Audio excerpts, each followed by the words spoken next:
NASA का mission है अनजान जगहों को एक्सप्लोर करना। हम जितना जानते हैं उससे हजारों गुना ज्यादा चीजों को हम नहीं जानते और सच्चाई भी यही है। नासा अपने साइंटिस्ट और स्पेस क्राफ्ट्स को स्पेस और सोलर सिस्टम के अंतिम छोर तक भेजता है। नई डिस्कवरीज के लिए रिस्क लेना भी जरूरी है। स्पेस एक्सप्लोरेशन अंधेरे में माचिस जलाने की तरह है। हम नहीं जानते कि आगे क्या दिखाई देगा। वो क्या है? वहाँ तो कुछ भी हो सकता है, पर हम ये नहीं जानते कि अगली चट्टान के उस पार क्या हो सकता है। दूर दराज की दुनिया में होने वाली अनोखी घटनाएं, इसके पोटेंशियल इम्प्लीकेशंस बड़े चौंकाने वाले होते हैं। ये साइंस के इतिहास में हुई सबसे महत्वपूर्ण खोज थी। या नासा की वो फोटोग्राफ इंसान की उस सबसे बड़े अचीवमेंट को शक के दायरे में ला सकते हैं। असली दुनिया में हुआ तीसरी दुनिया से आमना सामना। एक असली अनआइडेंटिफाइड फ्लाइंग ऑब्जेक्ट और गवर्नमेंट ने उसके बारे में झूठ बोला। उससे सब कुछ बदल गया। नासा के मिशंस में कुछ चौंकाने वाली गड़बड़ी नजर आई कि हमें वहाँ 3-4 ऑब्जेक्ट्स दिख रहे हैं और उन्होंने हमारे बेहतरीन वैज्ञानिकों को भी हैरान कर दिया। ये है साइंस डॉक्यूमेंट्स मिस्ट्रीज और आप देख रहे हैं नासा's अनसॉल्व्ड मिस्ट्रीज। नासा के स्पेस इंजीनियर जॉन शूसलर ने बहुत खुफिया फाइल्स की जांच की थी। जॉन शूसलर का मकसद था सबूत ढूंढना, ऐसे सबूत जिनसे साबित हो जाए कि यूएफओ और एलियंस का यहाँ आना सही है। वो बहुत ही क्वालिफाइड और टॉप के इंजीनियर थे, बड़े ही भरोसेमंद। फरवरी 1981 में शूसलर को नासा के अपने बैकयार्ड में एक यूएफओ की जांच के लिए बुलाया गया। एक असली अनआइडेंटिफाइड फ्लाइंग ऑब्जेक्ट और गवर्नमेंट ने उसके बारे में झूठ बोला। मैं तो आज भी उसे बड़ा एक इंट्रिगिंग लेकिन एक ओपन केस मानता हूँ।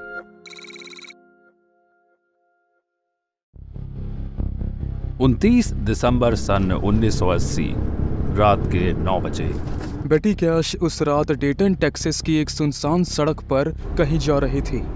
बेटी के साथ उनकी बेस्ट फ्रेंड विकी लैंडम और विकी का 7 साल का ग्रैंडसन कॉल्बी था। जब वो सड़क पर जा रही थी तभी अचानक उन्होंने आसमान में एक जलती हुई चीज देखी। वो तेज रोशनी सड़क से करीब 20 मीटर ऊपर मंडरा रही थी। उसे देखकर वो बुरी तरह से डर गई और बेटी ने जोर से ब्रेक लगाया तो उस ऑब्जेक्ट से करीब 40 मीटर पहले रुक पाई। उसको अच्छी तरह से देखने के लिए वो कार से बाहर निकली, लेकिन अचानक उन्हें लगा कि उनका पूरा शरीर जल रहा है। उनके अलावा विकी और कोल्बी को भी वही जलन महसूस हो रही थी। उन्हें बहुत ज्यादा गर्मी लग रही थी, जो बड़ी अजीब बात थी। टेक्सास में गर्मी तो पड़ती है लेकिन उतनी भी नहीं। जब बेटी कार में बैठने की कोशिश करने लगी तब उन्हें दरवाजा खोलने में दिक्कत होने लगी। उन्होंने कार के जिस साइड में हाथ रखा था उस तरफ का कार का मेटल बहुत ज्यादा गर्म था। उस रात बेटी ने सिर्फ उस बेइंतहा गर्मी का ही सामना नहीं किया। और फिर अचानक ही आसमान में हेलीकॉप्टर्स आ गए। ये कौन है? ये तो सेना के लग रहे हैं। वो या तो उस ऑब्जेक्ट का पीछा कर रहे थे या उसके पीछे पीछे जा रहे थे। लेकिन वो हेलीकॉप्टर्स आए कहां से थे? वो वहां क्या कर रहे थे? उन्हें कैसे पता लगा कि उन्हें वहां जाना है? सदमे की हालत में वो अपने घर लौट आए। वो पूरा एक्सपीरियंस सिर्फ 20 मिनट तक रहा, लेकिन उसने उन तीनों की जिंदगियां बदल दी। घर लौटने के कुछ ही देर बाद तीनों बड़े अजीब से सिम्टम्स महसूस करने लगे। बेटी कैश की तबीयत दिन ब दिन बद से बदतर होती जा रही थी। उनके बाल पैचेस में निकलने लगे। फिर वह डॉक्टर से मिली जिन्होंने कहा कि आपको भी उसी तरह का रिएक्शन हुआ है जो हिरोशिमा और नागासाकी के उन लोगों के साथ हुआ था जो उस एटम बॉम्ब के धमाके के बाद फौरन उसका शिकार नहीं बने थे। हम कैसे बता सकते हैं कि उनके साथ क्या हुआ है? उनके अंदर जो सिम्टम्स थे वो रेडिएशन के एक्सपोजर की वजह से थे। जब बेटी कैश हॉस्पिटल से बाहर आई तब उन्होंने ठान लिया था कि वो अपनी बीमारी का पता लगा कर रहेंगी। उन्होंने मदद के लिए नासा को फोन किया। जॉनसन स्पेस सेंटर ने साफ साफ कह दिया कि उस इंसिडेंट से नासा का कोई लेना देना नहीं है, लेकिन उन्होंने उन्हें अपने एक इंजीनियर जॉन शूसलर का कांटेक्ट दे दिया जो उस वक्त प्रोजेक्ट विजिट नाम से एक वॉलंटरी इन्वेस्टिगेशन प्रोग्राम चला रहे थे। प्रोजेक्ट विजिट ये साबित करने की कोशिश कर रहा था कि यूएफओ फिनोमिनन बिल्कुल सही है। जब विकी और बेटी ने वहां फोन करके बताया कि उनके साथ ऐसी ही घटना हुई है, तो वो फौरन उसे इन्वेस्टिगेट करने चल पड़े। इन्वेस्टिगेटर जॉन शूसलर उस इंसिडेंट के सीन पर गए। शूसलर के इन्वेस्टिगेशन में दूसरी बातों के अलावा ये भी पता लगा कि वो जिस सड़क की बात कर रही थी उसे खोदा गया था और वहां उस इंसिडेंट के कुछ समय बाद ही ताजा एस्फॉल्ट डाला गया था। शूसलर वहां रेडिएशन के वो साइंस ढूंढ रहे थे जिनसे बेटी को वो बीमारी हुई थी, लेकिन उन्हें वहां कुछ भी नहीं मिला। मगर इस बात से घबराए बिना शूसलर ने हेलीकॉप्टर वाले एंगल पर ध्यान देना शुरू किया। उन्होंने लोकल मिलिट्री बेसिस से पता लगाने की कोशिश की कि उस रात वहां कौन और क्या गया था। टेक्सास के सभी लोगों ने कहा कि उस रात वहाँ कोई भी हेलीकॉप्टर्स नहीं उड़ा रहा था। उन्होंने कहा कि हमारे यहाँ से तो कोई भी नहीं गया था, और वो झूठ नहीं बोल रहे थे, बिल्कुल नहीं। फ्लाइट डेटा रिकॉर्ड्स ने इसे कंफर्म किया। शूसलर की इन्वेस्टिगेशन एक डेड एंड पर आ चुकी थी। लेकिन सवाल ये था कि वो हेलीकॉप्टर कहां से आए थे। कई साल बाद डॉक्टर विलियम बर्न्स ने भी उस घटना की जांच करी। उन्हें पता लगा कि प्रेसिडेंट कार्टर ने अपनी प्रेसिडेंसी के आखिरी दिनों में एक सीक्रेट स्टेल्थ हेलीकॉप्टर यूनिट बनाई थी। वो रात के वक्त लड़ने वाली हेलीकॉप्टर यूनिट थी, टॉप सीक्रेट, जिसे इंटेलिजेंस सपोर्ट डिवीजन चलाता था। उस रात उसी यूनिट को मोबिलाइज किया गया था। बर्न्स मान रहे थे कि बेटी का वो एनकाउंटर असल में एक top secret nuclear powered aircraft के डेवलपमेंट से जुड़ा था। उस वक्त उसी पर एक्सपेरिमेंट किया जा रहा था, लेकिन उनका न्यूक्लियर रिएक्टर ओवरहीटेड हो गया, उसमें आग लग गई और इस बात का डर था कि वो पिघल जाएगा। तब उन्होंने टॉप सीक्रेट हेलीकॉप्टर यूनिट को टेक्सास बुलाया, जिसे उस रिएक्टर को वहां से उठाकर गल्फ ऑफ मेक्सिको में पानी में डालना था। लेकिन कुछ ऑब्जर्वर्स इस बात से कन्विंस नहीं थे। इस बात से जितने जवाब नहीं मिले उससे ज्यादा सवाल खड़े हो गए हैं। हो सकता है कि वो सीक्रेट अमेरिकन सिस्टम हो, लेकिन मुझे ऐसा नहीं लगता। मैंने न्यूक्लियर एयरप्लेन्स पर काम किया है, मुझे नहीं लगता कि ऐसा कोई प्लेन टेक्सास के ऊपर उड़ रहा था। हो सकता है कि बेटी की उस रेडिएशन सिकनेस की वजह एक न्यूक्लियर एक्सीडेंट हो और उसने एविडेंस भी छोड़ा हो जो शूसलर को कभी नहीं मिला। वहाँ कुछ तो अनोखा हुआ था। वो एक असली अनआइडेंटिफाइड फ्लाइंग ऑब्जेक्ट था और वो अजीब से काम कर रहा था, और गवर्नमेंट ने भी झूठ बोला। शूसलर भी मानते थे कि बेटी ने उस रात एक एक्सपेरिमेंटल सिस्टम के माइक्रोवेव्स को देखा था, लेकिन जब तक मिलिट्री नई इंफॉर्मेशंस नहीं देती तब तक बेटी, विकी और कोल्बी के साथ हुआ वो हादसा एक रहस्य ही बना रहेगा। अगस्त 2016 लसिया ऑब्जर्वेटरी में एस्ट्रोनॉमर्स एक्सोप्लैनेट की तलाश कर रहे थे और उन्होंने बताया कि एक पृथ्वी जैसा ग्रह हमारे सोलर सिस्टम के सबसे करीबी तारे प्रॉक्सिमा सेंचुरी का चक्कर लगा रहा है। उन्होंने उस ग्रह का नाम रखा प्रॉक्सिमा बी और उसके बारे में कहा कि न वो सिर्फ पृथ्वी जैसा है बल्कि वो अपने तारे के इतने करीब है कि वहाँ जीवन हो सकता है। हमें हाल ही में एक बड़ा ही दिलचस्प एक्सोप्लैनेट मिला है, प्रॉक्सिमा बी। ये एक्सोप्लैनेट पृथ्वी से करीब 1.3 गुना बड़ा है, इसलिए साइंटिस्ट मानते हैं कि वहाँ चट्टानें होंगी और इसका मतलब है कि वो पृथ्वी के जैसा ही होगा। प्रॉक्सिमा बी शायद हैबिटेबल भी हो। हम शायद बड़े टेलीस्कोप से उसकी ज्यादा डिटेल में स्टडी कर सकें और अगले 10 साल में हो सकता है कि हमें उस प्लैनेट्स की पिक्चर भी मिल सके।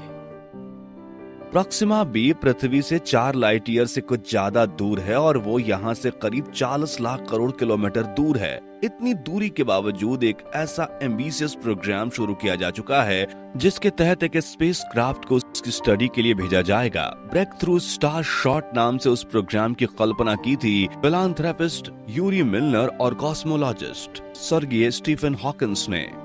मानव इतिहास में हम पहली बार तारों को देखने के अलावा और कुछ भी कर सकते हैं।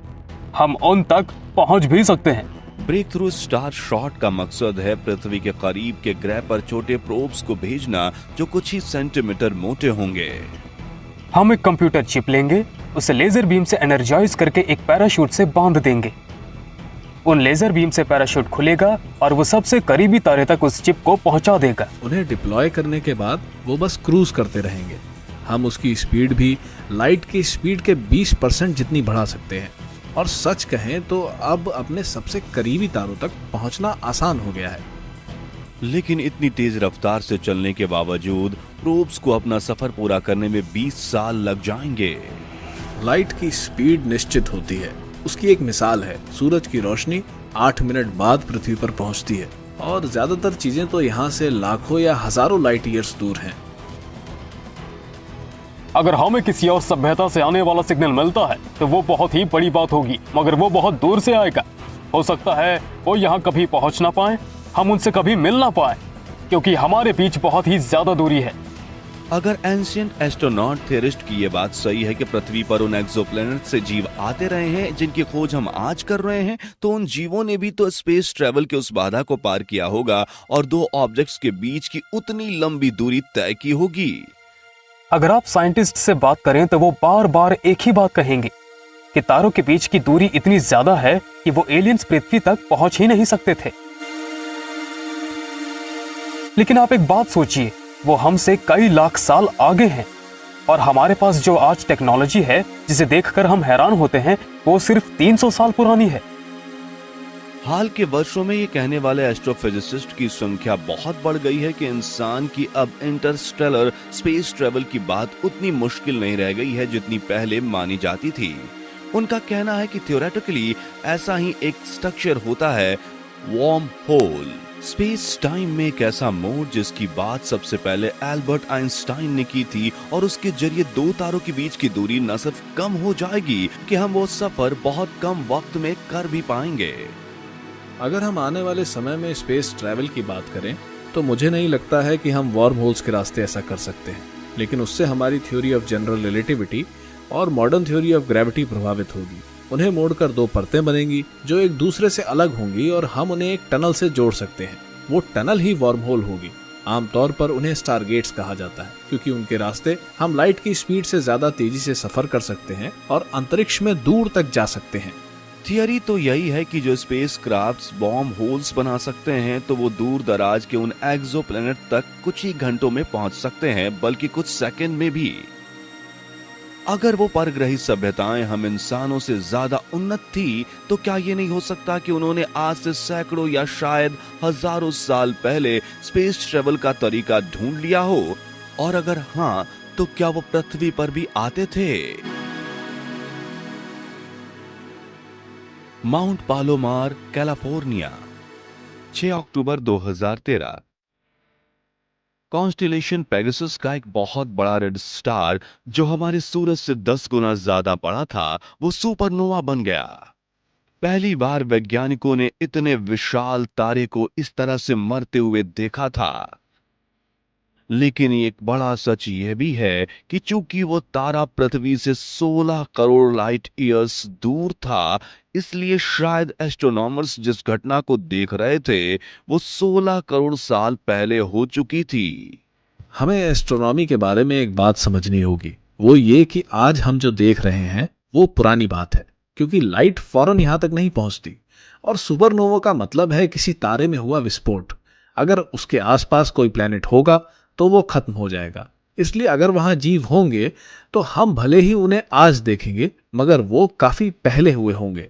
पेगासस में उस तारे की मौत से एक बात तो सही साबित हो ही गई कि हमारा ब्रह्मांड न सिर्फ प्राचीन है बल्कि वो डायनामिक भी है। मगर एंशिएंट एस्ट्रोनॉट थियरिस्ट मानते हैं कि इस तरह की खोजों से इस बात की पुष्टि भी होती है कि उन्नत परग्रही सभ्यताओं को शायद दूसरी दुनियाओं की खोज के लिए अपने घर से दूर ही जाना पड़ा था।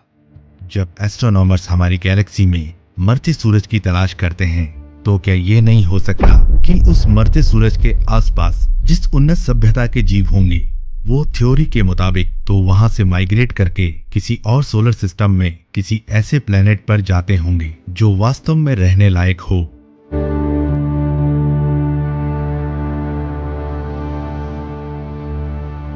हम जानते हैं कि आज से कुछ 100 करोड़ साल बाद हमारा सूरज भी सुपरनोवा बन जाएगा। इसीलिए हमें भी अब जल्द से जल्द किसी और हैबिटेबल प्लेनेट पर माइग्रेट करना होगा। हम ये नहीं कह सकते कि शायद एंशिएंट सिविलाइजेशंस ने भी यही किया था। एंशिएंट स्टार सिविलाइजेशन ने वो जानते थे कि हमारा तारा सुपरनोवा बनने वाला है और तब वो भी प्लेनेटरी माइग्रेशन पर निकल गए। क्या ये कहा जा सकता है कि इस कायनात की कहानी असल में कई अलग अलग उन्नत एक्सोप्लैनेट पर रहने वाले जीवों के एक्स्ट्रा टेरेस्ट्रियल माइग्रेशन की कहानी है? एंशिएंट एस्ट्रोनॉट थियरिस्ट मानते हैं कि हाँ, ये बिल्कुल सच है। उनका कहना है कि इससे जुड़े सबूत उन प्राचीन कार्विंग से लेकर दुनिया भर में परग्रही सभ्यताओं से जुड़ी धार्मिक मान्यताओं की जांच पड़ताल से मिल सकते हैं। लसिया ऑब्जर्वेटरी, चिली, 2011। एस्ट्रोनॉमर्स ने ऐलान किया कि उन्हें एक पृथ्वी जैसा बहुत बड़ा ग्रह मिला है जो कॉन्स्टिलेशन ओरायन में एक बहुत बड़े तारे का चक्कर लगा रहा है। वो ग्रह गोल्डीलॉक्स जोन में है और जिस तारे का चक्कर लगा रहा है वो भी हमारे सूरज जैसा ही है। इसका मतलब है कि वहां पर परग्रही जीव हो सकते हैं। ये बड़ी एक्साइटिंग बात है क्योंकि हमें तलाश है पृथ्वी जैसे एक स्टेबल सोलर सिस्टम की। यही मकसद है। जहां तक एंशिएंट एस्ट्रोनॉट थियरिस्ट की बात है तो उनके लिए ये किसी एक्सोप्लैनेट की सबसे अहम खोज है, क्योंकि दुनिया भर की कई संस्कृतियों में ऐसी कहानियां हैं जिनमें ओरायन से आने वाले परग्रही जीवों की चर्चा है। और ये भी कहा गया है कि जो उन्होंने अपने सबसे अहम स्ट्रक्चर उसी कॉन्स्टिलेशन के अलाइनमेंट में बनाए थे। दुनिया भर में कई ऐसे एंशिएंट स्ट्रक्चर्स हैं जिन्हें ओरायन के मुताबिक बनाया गया है। उसकी एक मिसाल तो है गिजा का ग्रेट पिरामिड, जहां 3 पिरामिड्स को ओरायन की बेल्ट के मुताबिक अलाइन किया गया है। और अमेरिकन साउथ वेस्ट में भी ऐसे स्ट्रक्चर्स हैं जिनका संबंध ओरायन से है। नेटिव अमेरिकन मिथ्स में उन विजिटर्स या जीवों की चर्चा मिलती है जो ओरायन कॉन्स्टिलेशन से यहां आए थे। सच तो यह है कि ओरायन कॉन्स्टिलेशन पृथ्वी के कई शानदार आर्कियोलॉजिकल मॉन्यूमेंट्स में नजर आता है और उन्हें देखकर मुझे तो यही लगता है कि एक जमाने में शायद उन्होंने ही हमारे पूर्वजों को ये स्ट्रक्चर्स बनाना सिखाया था ताकि ये पता लग सके कि वो कहां से आए हैं। क्या ये कहा जा सकता है कि ओरायन कॉन्स्टेलेशन में जिस तरह से एक्सोप्लैनेट की खोज की गई है वहीं से परग्रही जीव पृथ्वी पर आते थे? आज से 1000 साल पहले एंशिएंट एस्ट्रोनॉट थियरिस्ट मानते हैं कि संभावना से इनकार नहीं किया जा सकता और उनका यह भी कहना है कि ओरायन एक ऐसा इकलौता स्टार सिस्टम नहीं था जहां से परग्रही जीव पृथ्वी पर आते थे। दुनिया भर में कई ऐसी संस्कृतियां हैं जिन्होंने अपनी ओरिजिन की जगह किसी और स्टार सिस्टम को बताया है। पेरू के क्यूचुआ लोग मानते हैं कि वो प्लाइडीज से आए थे। अफ्रीका में डोगन लोगों का कहना था कि वो मूल रूप से सीरियस स्टार सिस्टम से आए हैं। कई संस्कृतियां मानती हैं कि वो भी एक खास जगह से आए हैं, प्लाडियस या सीरियस से, जो शायद हमारे स्टार सिस्टम के करीब का एक प्लेनेट हो। और कम से कम माइथोलॉजी में कई ऐसे प्लैनेट्स की चर्चा है जहां शायद हमारे जैसे जीव रहते थे।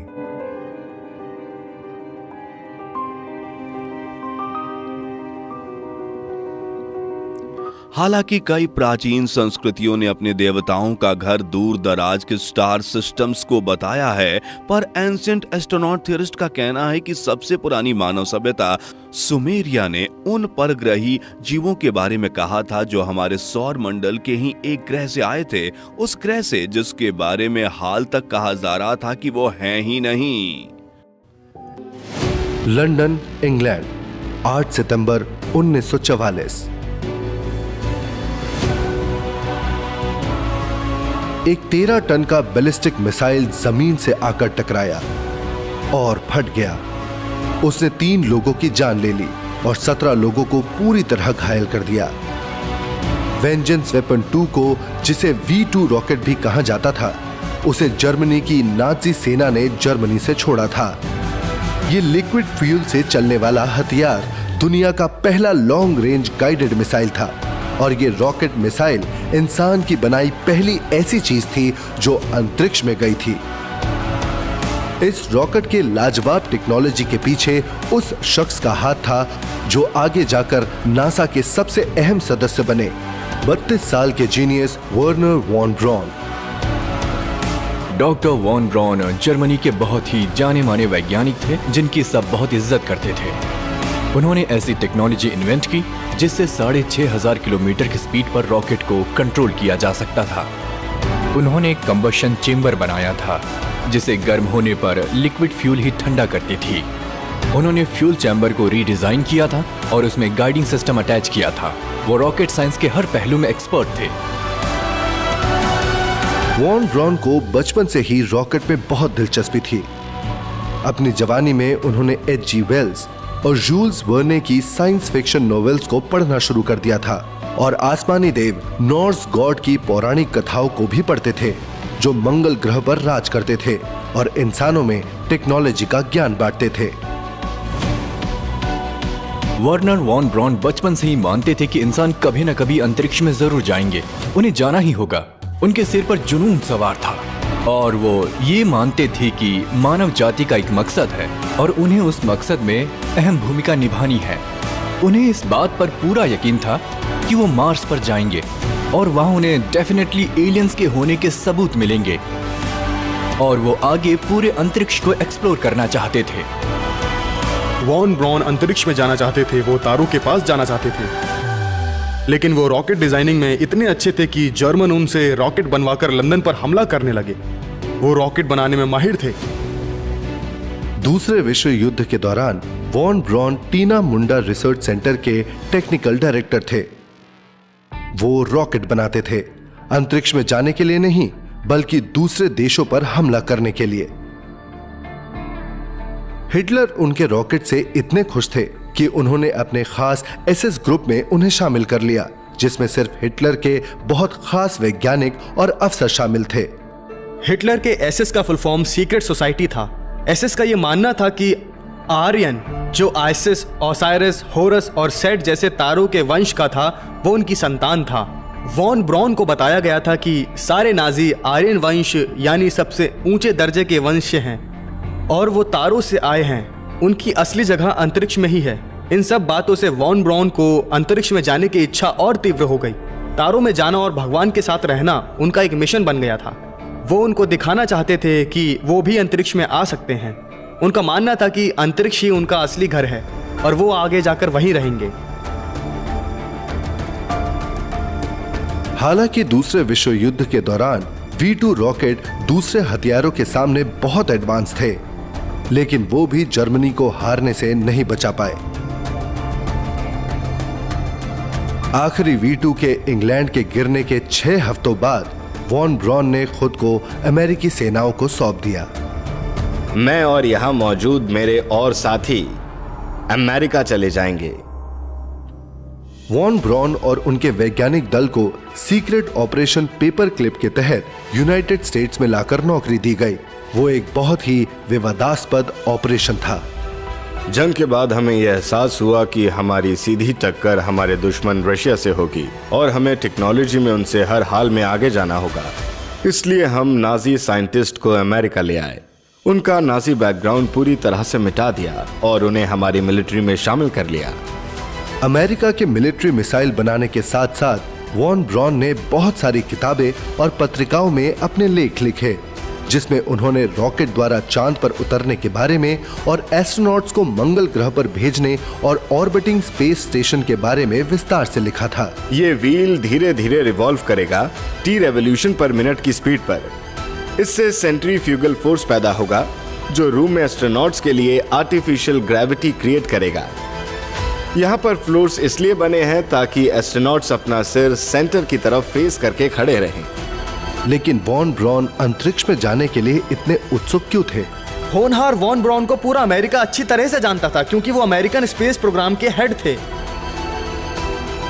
उनके सिर पर चांद पर जाने का जुनून तो सवार था ही, और वो आगे जाकर मार्स पर कॉलोनी भी बनाना चाहते थे। वो एक ऐसा रॉकेट बनाना चाहते थे जो 400-500 किलोमीटर नहीं बल्कि 4-5 लाख किलोमीटर ऊपर चांद पर जा सके। अगर आज हम अच्छी तरह से प्लान करके स्पेस प्रोग्राम के काम में जुट जाएं, तो मुझे यकीन है कि हम 10 सालों के अंदर एक पैसेंजर रॉकेट बनाकर टेस्ट कर लेंगे। Von Braun Jupiter C rocket बनाने में जुट गए थे, जो V2 रॉकेट का बेटर वर्जन था। लेकिन चौंका देने वाली बात यह है कि कुछ ही समय में उन्होंने उससे भी बेटर वर्जन बना दिया। उन्होंने जो सैटर्न F1 रॉकेट बनाया था, वो आज 45 सालों बाद भी सबसे पावरफुल और सबसे भरोसेमंद रॉकेट इंजन है, जबकि उसे 45 साल पहले बनाया गया था। 5 मई 1961 को जब वॉन ब्रॉन को नासा में शामिल हुए 3 साल भी नहीं हुए थे। उनकी बनाई सैटर्न वी रॉकेट में एलन शेफर्ड नाम के एस्ट्रोनॉट स्पेस में गए। ठीक 20 दिन बाद 25 मई 1961 को अमेरिका के राष्ट्रपति केनेडी ने ऐलान किया कि जल्द ही अमेरिकन स्पेसक्राफ्ट एस्ट्रोनॉट समेत चांद पर जाएगा। इस दशक में हम किसी भी हाल में चांद पर जाकर दिखाएंगे। इसलिए नहीं क्योंकि ये आसान है, इसलिए क्योंकि ये मुश्किल है, क्योंकि ऐसा करने से हमारे देश की और इंसानियत की प्रगति होगी। हम नामुमकिन को मुमकिन करेंगे। लेकिन national security action memorandum number 271 के मुताबिक राष्ट्रपति केनेडी ने पूरे देश के सामने किए जोशीले ऐलान के बाद नासा की स्पेस प्रोग्राम को चुपके से रूस के साथ हाथ मिलाकर अंजाम देना चाहा। क्या यह सच है? जब इस अंतरिक्ष में पहुंचने की दौड़ में अमेरिका की रूस से आगे निकलने की संभावना ज्यादा थी, तो वो अपने प्रतिबंधित देश के साथ अपनी टेक्नोलॉजी क्यों बांटेंगे? कुछ रिसर्चर्स का मानना है कि इसी दौरान उन्हें चौंका देने वाली सच्चाई का पता चला, और वो सच्चाई ये थी कि एलियंस एग्जिस्ट करते हैं और वो पृथ्वी पर आते थे। क्या दोनों देशों के बीच चांद पर पहुंचने की दौड़ सिर्फ चांद पर पहले पहुंचकर नाम कमाने के लिए थी, या पहले पहुंचकर उस टेक्नोलॉजी को हासिल करना था जिसे एलियंस ने चांद पर छोड़ा था?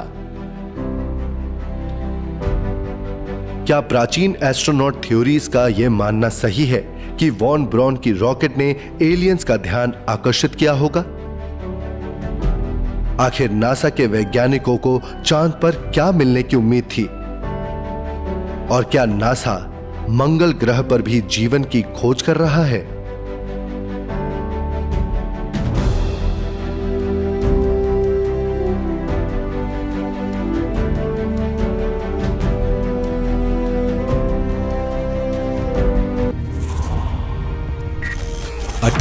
अगस्त सन 2014 कॉस्मोनॉट्स आर्थिमिएव और स्कोबाउत्साव इंटरनेशनल स्पेस स्टेशन से 5 घंटे के स्पेस वॉक के लिए निकले। उनका सबसे अहम काम था इंसान के बनाए सबसे महंगे मोबाइल होम की हर खिड़की की सफाई। हम तो यही सोचते हैं कि स्पेस बड़ा ही साफ सुथरा है, लेकिन पृथ्वी की ऑर्बिट में हमारे आज तक के सभी स्पेस मिशन की डेब्रीज जमा है, और स्पेस क्राफ्ट पर इस मटेरियल की परत जम जाती है। जब कॉस्मोनॉट्स वापस अंदर आए तो अपने क्लीनिंग मटेरियल्स की जांच करने लगे। उन्होंने अपने वाइब्स की एनालिसिस एक माइक्रोस्कोप के नीचे की और उन्हें जो दिखा वो चौंका देने वाला था। उन कॉस्मोनॉट्स ने जब माइक्रोस्कोप के नीचे एक प्लैंटन देखा तो उनका दिमाग चकरा गया। प्लैंटन लाइफ के माइक्रोस्कोपिक फॉर्म्स होते हैं और पृथ्वी के समुद्रों और झीलों में पाए जाते हैं। स्पेस में प्लैंटन मिलने के बाद तो कोई सोच भी नहीं सकता। वो आखिर वहां तक कैसे पहुंच गया? कुछ माइक्रो ऑर्गेनिज्म हवा में उड़कर पृथ्वी के अपर एटमॉस्फेयर तक पहुंच जाते हैं, लेकिन इस बात पर भी यकीन नहीं होता कि हवा ने प्लैंटन को पृथ्वी से 352 किलोमीटर दूर स्पेस के वैक्यूम में कैसे पहुंचा दिया। कोई ऐसा तरीका नहीं है जिससे प्लैंकटन जितनी भारी चीज हवा के सहारे उतनी ऊंचाई पर पहुंच सके। एयर करंट्स हार्ड वैक्यूम में अच्छी तरह काम नहीं करते। कुछ लोगों ने कहा कि वो प्लैंकटन किसी रीसप्लाई मिशन में इंटरनेशनल स्पेस स्टेशन पर पहुंच गया होगा, लेकिन ज्यादातर रॉकेट्स तो ऐसी जगह से आते हैं जहां प्लैंकटन मिलते ही नहीं हैं। हमें ये नहीं भूलना चाहिए कि रशिया अपने सारे लॉन्चेस कजाकिस्तान के बाइकनर से करता है, जो एक डेजर्ट है और वहां मरीन ऑर्गेनिजम्स नहीं पाए जाते।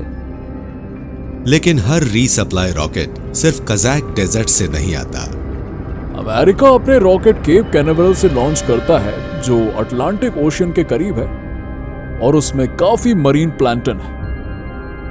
तो क्या ये नहीं हो सकता कि स्पेस स्टेशन के वो अनएक्सपेक्टेड इमिग्रेंट्स किसी अमेरिकन स्पेसक्राफ्ट पर आए हों, लेकिन स्पेस में उनके सर्वाइवल के चांसेस बहुत कम ही होते हैं। कुछ ऑर्गेनिज्म स्पेस के वैक्यूम में सर्वाइव कर सकते हैं, लेकिन वो सस्पेंडेड एनिमेशन में रहेंगे। मगर यहाँ चौंकाने वाली बात यह है कि वो सी प्लैंकटन मिला था स्पेस स्टेशन के बाहर, जहां उसे न सिर्फ स्पेस के वैक्यूम का बल्कि हाई एनर्जी कॉस्मिक रेज और सूरज के रेडिएशन का भी सामना करना पड़ा होगा। एस्ट्रोबायोलॉजिस्ट चंद्रा विक्रमासिंघे नहीं मानते कि पृथ्वी का कोई भी प्लैंकटन उस हार्श एनवायरनमेंट में सरवाइव कर पाएगा। पृथ्वी का कोई भी जीव स्पेस में जिंदा नहीं रह सकता। मुझे लगता है कि किसी फ्रोजन कॉमेट लेक का एक फ्रेगमेंट हमारे स्पेस स्टेशन के पैरेलल घूम रहा था और वही उससे जा टकराया। उस स्पेस प्लैंकटन के बारे में ऐसी अनोखी बात कहने वाले विक्रमासिंघे ऐसे इकलौते साइंटिस्ट नहीं हैं जो इस बात को सपोर्ट करते हैं। ग्रीन प्लैंकटन खिड़कियों के बाहर तब चिपका होगा जब स्पेस स्टेशन कमेट्री डेब्री के पास से गुजरा होगा। इसके बारे में थियरी ये है कि आउटर सोलर सिस्टम से एक कॉमेट आया जिसे सूरज की ग्रेविटी ने अपनी ओर खींच लिया। जब वो पृथ्वी की ओर बढ़ रहा था तब सूरज की गर्मी से कॉमेट की आइसी सरफेस पिघल गई और उससे उसके पीछे से गैस डस्ट और माइक्रोलेडन आइस का एक ट्रेल बना। वो ट्रेल शायद स्पेस स्टेशन के पास से गुजरा हो और अपना माइक्रोबियल कार्गो छोड़ गया हो। लेकिन एक माइक्रोबियल लाइफ इतने लंबे सफर में सरवाइव कैसे कर गई? हम ये तो जानते हैं कि अगर हम किसी माइक्रो ऑर्गेनिज्म को कॉस्मिक रेंज से बचाकर एक मीटेओराइट की सतह के ठीक नीचे रखें, तो वहाँ वो काफी लंबे समय तक सस्पेंडेड एनिमेशन में रह सकता है, शायद इंडेफिनिटली भी। इससे इस बात को भी बल मिलता है कि इसी तरह से पूरे यूनिवर्स में लाइफ की सीडिंग हुई है।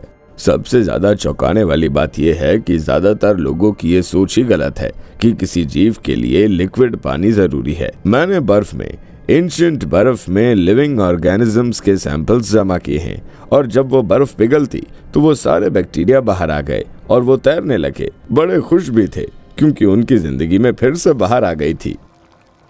तो क्या ये नहीं कहा जा सकता कि इंटरनेशनल स्पेस स्टेशन पर मिला स्पेस लाइम असल में पृथ्वी से गया ही नहीं था? क्या एलियन लाइफ फॉर्म्स हमारी पृथ्वी पर हमला कर रहे हैं? मेरे ख्याल से हाँ। नासा अभी भी इंतजार कर रही है कि रशियंस इंटरनेशनल स्पेस स्टेशन पर मिले स्पेस लाइन के डेटा रिलीज करें। जब तक वो रिपोर्ट नहीं आएगी तब तक ये पता नहीं लगेगा कि वो प्लैंकटन कहां से आया था। जब एक वेटरन नासा और एयरफोर्स पायलट ने स्पेस में तस्वीरें ली तो उन्होंने सोचा भी नहीं था कि वहां कुछ ऐसा भी दिखेगा। वो एक लॉन्ग वर्म की तरह हिल रहा था, किसी जीव की तरह छटपटा रहा था। और उस मिस्ट्री ऑब्जेक्ट के गायब होने के कुछ देर बाद ही शटल में एक सीरियस खराबी आ गई। वो वैक्यूम स्पेस में जाने को तैयार थे और लग रहा था कि उनका सूट उनकी जान ले लेगा। नासा को जांच पड़ताल करके इस बात की तह तक जाना था।